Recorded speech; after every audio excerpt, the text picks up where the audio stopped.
Friends, welcome back to my channel enjoy life with Riya. আমি আজ হাজির হয়েছি আবার একটা নতুন রেসিপি নিয়ে। তাহলে রেসিপিটা শুরু করা যাক। আমরা তো অনেক রকম মাছের ঝাল খেয়েছি। আজ আমি বানাবো বিহারি স্টাইল সর্ষে বাটা দিয়ে মাছের ঝাল। এটা কিন্তু খেতে খুব সুন্দর হয়। পারলে কিন্তু আপনারা বানিয়ে দেখবেন আর রেসিপিটা কিন্তু ফলো করবেন। চলুন তাহলে শুরু করা যাক। বিহারি স্টাইল মাছের ঝাল বানানোর জন্যে আমি প্রথমে নিয়ে নিচ্ছি হাফ কেজি কাতলা মাছ। যেটা আমি কাতলা বা রুই যেটা পাবেন সেটাই নেবেন।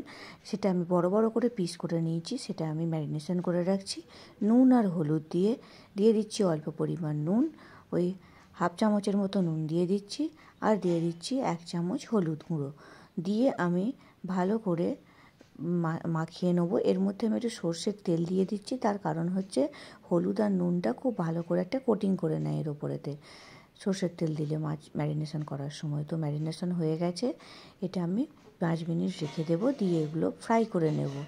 একটা কড়াই নিয়েছি, কড়াইটা গরম করে এর মধ্যে দিয়ে দিচ্ছি সর্ষের তেল, দিয়ে দিচ্ছি প্রায় 3 টেবিল চামচের মতো সর্ষের তেল। দিয়ে আমি মাছগুলোকে একে একে ভেজে নেব। তেলটা প্রথমে গরম হতে দিয়েছি, তেলটা থেকে হালকা ধোঁয়া উঠছে। একটু নুন দিয়ে দিলাম যাতে নিচে মাছগুলো ভাজার সময় কড়াইয়ের সঙ্গে আটকে না যায়। দিয়ে ভালো করে মাখিয়ে নিলাম গরম তেলটা। এরপরেতে আমি একে একে মাছগুলোকে দিয়ে দিচ্ছি, দিয়ে ভালো করে মাছগুলোকে আমি ভেজে নেব। যতক্ষণ মাছগুলো ভাজা হচ্ছে ততক্ষণ আমি এর মশলাটা বানিয়ে নিচ্ছি। প্রথমে আমি দিয়ে দিচ্ছি একটা মিক্সার গ্রাইন্ডারের মধ্যে 2 টিস্পুন কালো সর্ষে, এরপর দিয়ে দেব আমি 2 টিস্পুন হলুদ সর্ষে বা সাদা সর্ষে যেটা আমরা বলে থাকি। দিয়ে এর মধ্যে আমি 8 থেকে 10 কোয়া ছোট রসুন দিয়ে দেব। এগুলো রসুনের কোয়ার হিসেবে আপনারা দেবেন, যদি বড় হয় তাহলে একটু কম দেবেন। 2টো কাঁচা লঙ্কাকে আমি টুকরো করে দিয়ে দিয়েছি এর মধ্যে। আর দিয়ে দিচ্ছি একটা টমেটো, একটু বড় সাইজেরই টমেটোটা রয়েছে। দিয়ে এর মধ্যে আমি দিয়ে দেবো অল্প পরিমাণে জল, দিয়ে একটা ভালো মশলার পেস্ট বানিয়ে নেব। মাছগুলো প্রায় ভাজাই হয়ে গেছে, ওদিকে আমার মশলাটাও ভালো করে পেস্ট করা হয়ে গেছে। মাছগুলো আমি ভেজে কড়ার মধ্যে থেকে তুলে নিচ্ছি। এইভাবে সব মাছগুলোই আমি ভেজে নিয়েছি। বাকি যে মাছগুলো রয়েছে সেই ব্যাচটাকেও আমি ভেজে নিচ্ছি। আর মশলাটার যে পেস্ট করেছি তার মধ্যে চাইলে আপনারা শুকনো লঙ্কা ওর মধ্যে দিয়ে পেস্ট করে নিতে পারেন। মাছগুলো সব ভাজা হয়ে গেছে আমার এদিকে। মাছ ভাজার পর যে তেলটা বেঁচে গেছে এর মধ্যেই আমি দিয়ে দিচ্ছি হাফ টিস্পুন গোটা জিরে ফোড়ন হিসেবে, আর দিয়ে দিচ্ছি একটা কাঁচা লঙ্কা 2 টুকরো করে। দিয়ে এটা একটু আমি ভেজে নিচ্ছি।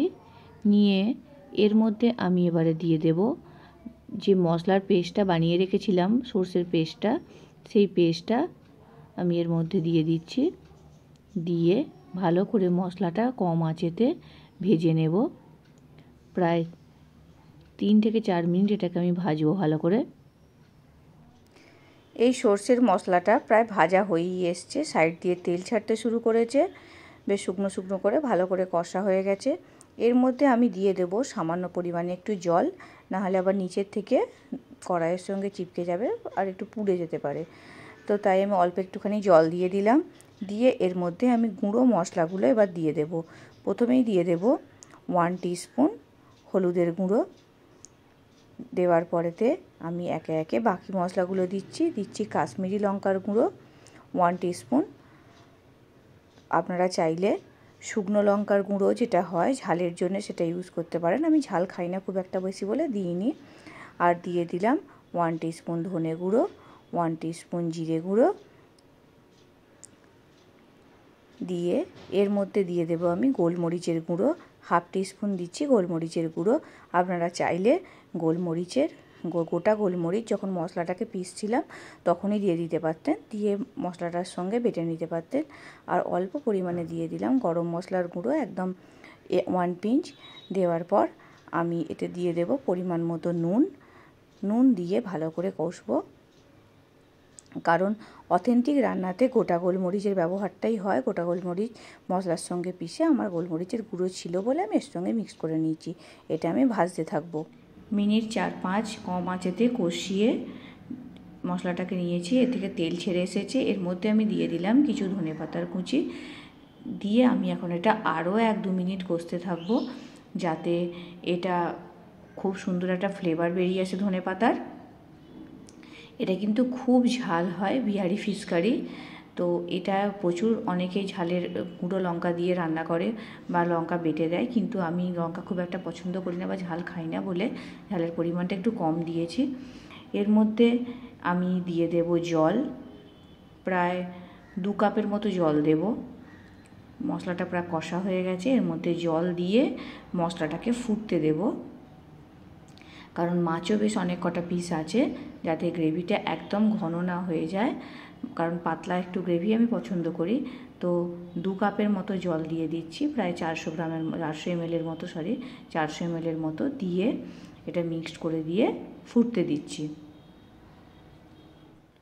মিনিট 2 পর ঝোলটা ফুটে উঠেছে, মানে গ্রেভিটা। এর মধ্যে আমি দিয়ে দেব ভেজে রাখা মাছের টুকরোগুলো, একে একে দিয়ে দিচ্ছি। দিয়ে এটা আরও আমি মিনিট 4-5 ফোটাবো একটু কম আছে, যাতে এর গ্রেভির পুরো মশলার জুসটা মাছের মধ্যে ঢুকে যায় আর মাছগুলো বেশ জুসি জুসি খেতে লাগে।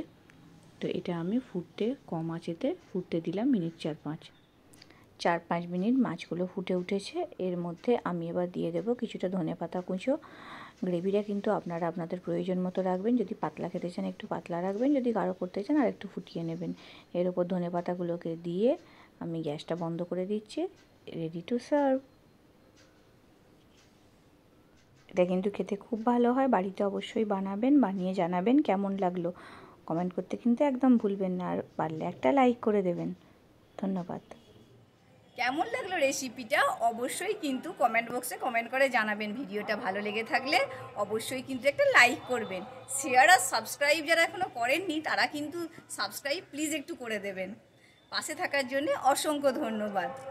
ভালো থাকবেন, সুস্থ থাকবেন।